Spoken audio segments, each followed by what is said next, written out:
Hey everyone, this is LuckySevenDX. Welcome back to Let's Play The Legend of Zelda Phantom Hourglass. In the last episode, we made to the Isle of Ember, as our map suggested. Oh, it's really hot, and fire is everywhere, because it's a fire dungeon.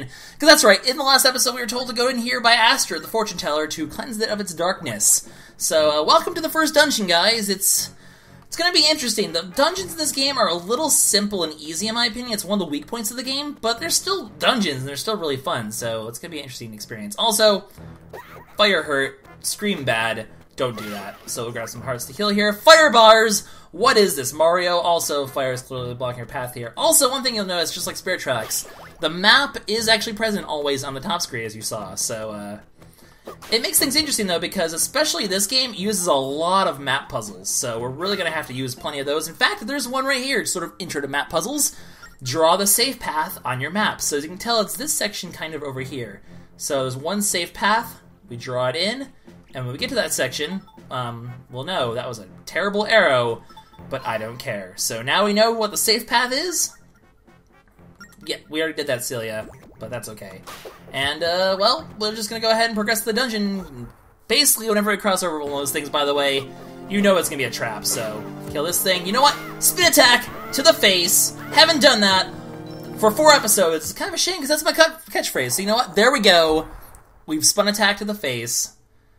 I kind of realized in between episodes that I was like, I haven't said that yet. Let's fix that first battle we can, and indeed we have. Spin attacks actually are fairly effective at taking out those bats, though, because they do move fairly quickly, so the spin attack can actually be fairly helpful for that. So we get our first key, and, oh, spin attack to the face. My original catchphrase. Someday I really need to make a shirt with that on it, don't I? Anyway, we unlock this first door. We know how small keys work, we saw that before, and, the path here. Luckily, every time you get near one of these things, the pits tend to actually open up fairly prematurely, so using that, we can actually get through. We don't even need to know the safe path, it just sort of gives it to us. But anyway, head over here. There's switches here that clearly have to hit all 4 of them at the same time. How are we going to do that? Well, spin attack to the switch, which worked really strangely there. We kind of caught it on like the second attempt around, not the first one.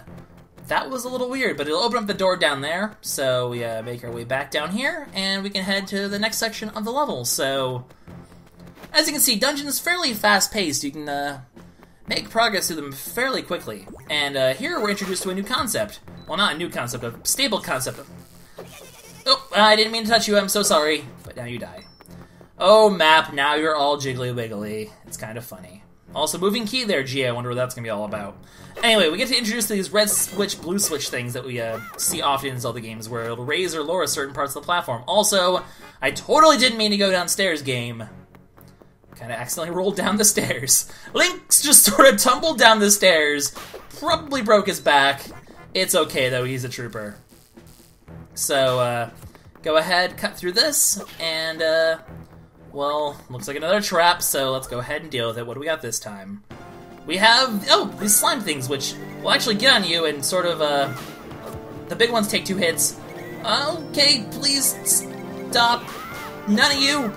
So yeah, if they get on you, just rub, and you'll sort of free yourself that way. You can kind of squish them against the wall. Spin attack's always helpful, as usual, and you can deal with them fairly easily and go from there. So, a bit hectic, but hey. So, we're about 4 minutes into this dungeon, right? Well, actually, we already have the dungeon item. Yeah. That was quick. But hey, that just means there's a lot of puzzles to do with this item, and it's the boomerang. You might recognize it from Spirit Tracks. Obviously, it was in here first. And it acts a similar way that the boomerang in there did, where you just draw a line, and it'll just go wherever the hell you draw it to, which is awesome.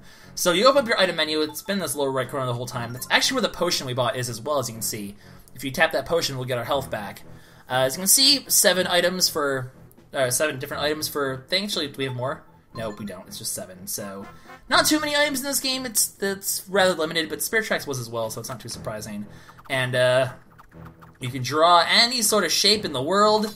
As long as it doesn't hit a wall, it will do that path, and fairly useful item too, because you can move while you're using it, so I can just kind of make a path and run around and attack things while this thing is sort of swirling around stunning enemies, which makes it fairly useful. Anyway, we're going to go ahead and take advantage of our boomerang, hit the switch here, And that'll get rid of the flames and allow us to progress further. And also we can grab this heart while we're at it. Even though we don't need it, it's a free heart and I will take it.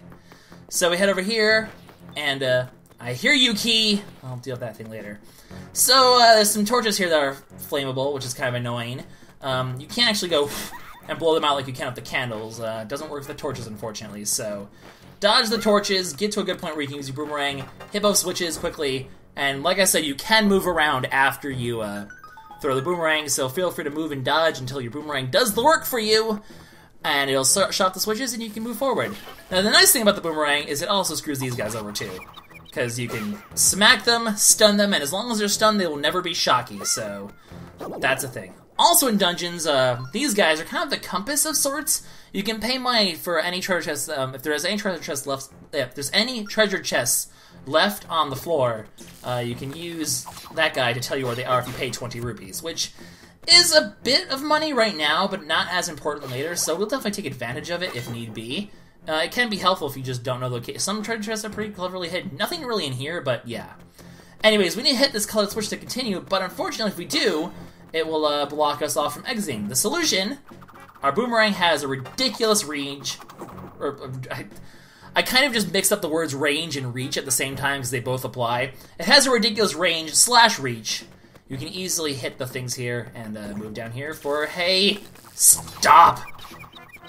I always love that it hits them on the return swing too, just to smack them around a bit. Anyway, this switch over here, easy enough to hit the boomerang. Like I said, the boomerang's just useful for everything. And it'll allow us to actually take a shortcut back to the beginning here. So this is actually the beginning of the temple. So it's just a little shortcut. And if we head down here, well, we encounter some new enemies, actually. Flaming Skulls, you can try to take them with your sword, but they will be absolutely useless, as you can see. What we need to do first is hit them with the boomerang and stun them. So our best bet, actually, and the boomerang's always, I mean, you wouldn't think it'd be good against things with fire, but it actually is fairly effective. So one strategy is just kind of make your boomerang go all sorts of everywhere. Generally, and also you can try to get them to hit on the backswing like that. Generally, having your boomerang everywhere will let you hit multiple enemies or just, you know, smack enemies around nicely.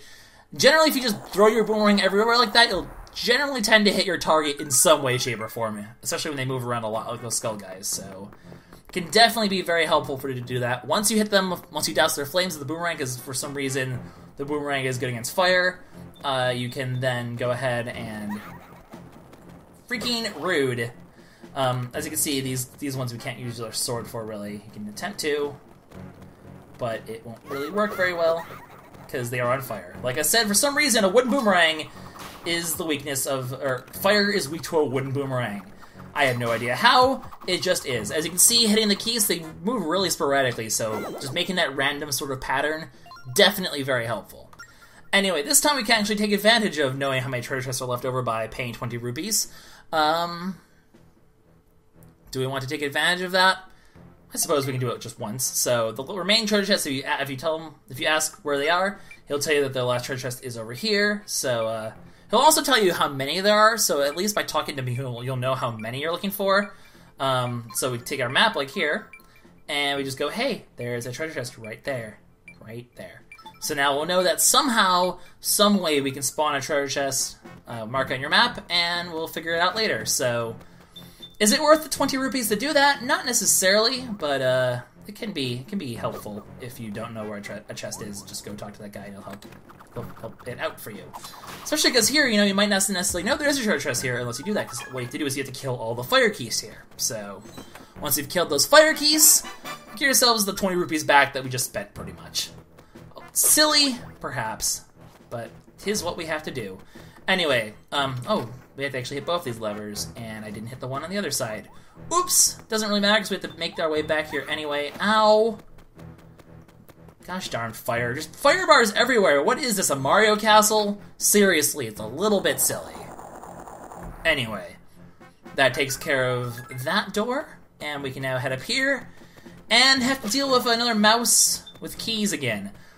This time we don't have anything to block it, but this time we have a ranged weapon, so what we just need to do is sort of camp out here, wait for him to come out, and smack him with our boomerang.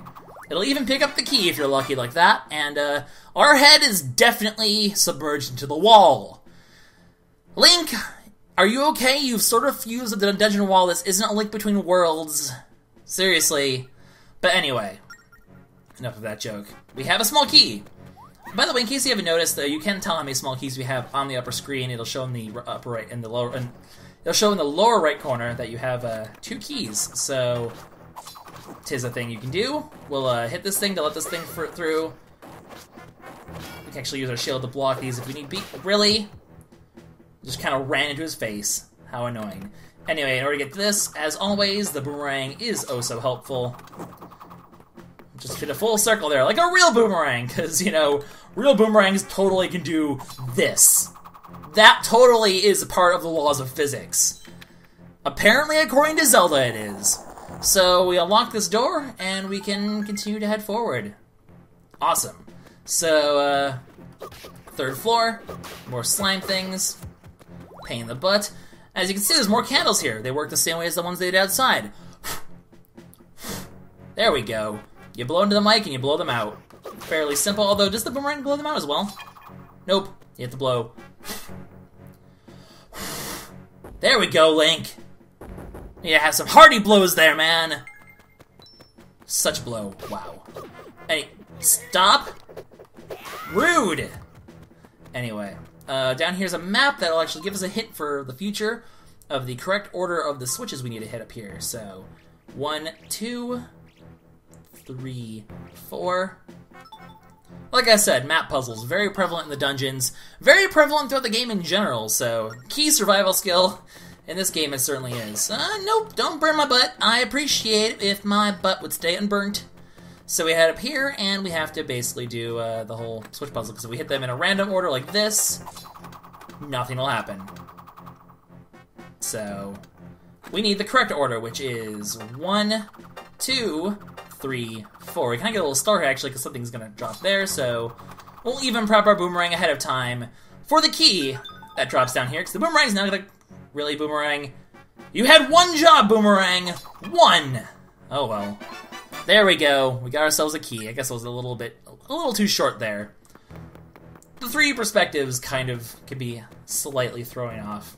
Anyway, we actually unlocked this door from the other side. It actually can work like that, so take care of that door, and we have another boing thing, which will tell us the number of treasure chests left, which is 1. This time, I don't think we really need to, well, no, we really don't need to know where it is, because I'll figure it out. If we don't know where it is, well, this is the boss key door.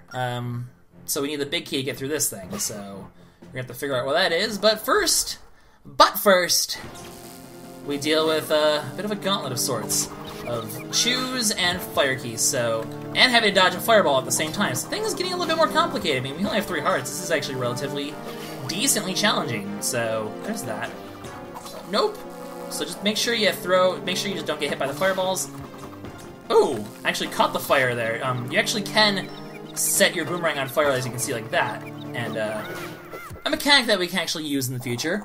Like I said, you can catch your boomerang on fire and use that fire for certain puzzles. So keep that in mind. You can light torches by throwing your boomerang into them. In fact, I'm fairly sure we're about to encounter a mechanic like that right now.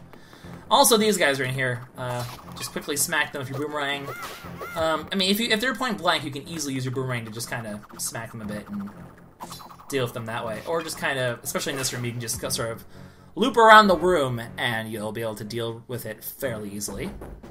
It'll put out both the torches here, and unfortunately we can't jump this gap yet, but we can figure out the solution to progress over here. So if all 3 torches are lit, the path will be revealed.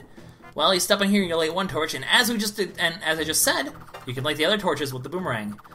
In fact, it'll tell you if you hit a torch, it'll actually make that little noise and that little indication to show, hey, you've hit something that will affect your boomerang. So handy for that to happen. It'll unlock the pathway.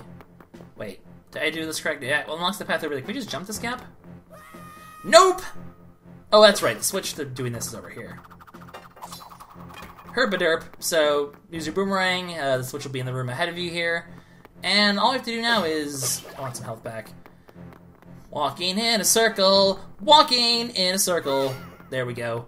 All that's left to do is to head up here and get the 1 treasure chest, which happens to be the big key, or the boss key. That's close enough. So it works very similar to how Spirit Tracks works in that you have to basically carry the key with you. If you tap it close, you can set it down. if you tap far away, you can throw it. So we have to now carry this key slowly throughout the rest of the dungeon to the boss door that we have down there. So slowly make your way across this fire. And other than that, it's a fairly simple walk back. Obviously, in the future, the walks to the boss key area is not going to be nearly as simple, but for now, it's an easy peasy one. Just dodge that one fire circle, the fire bar circle thing, and you can unlock the door to the boss.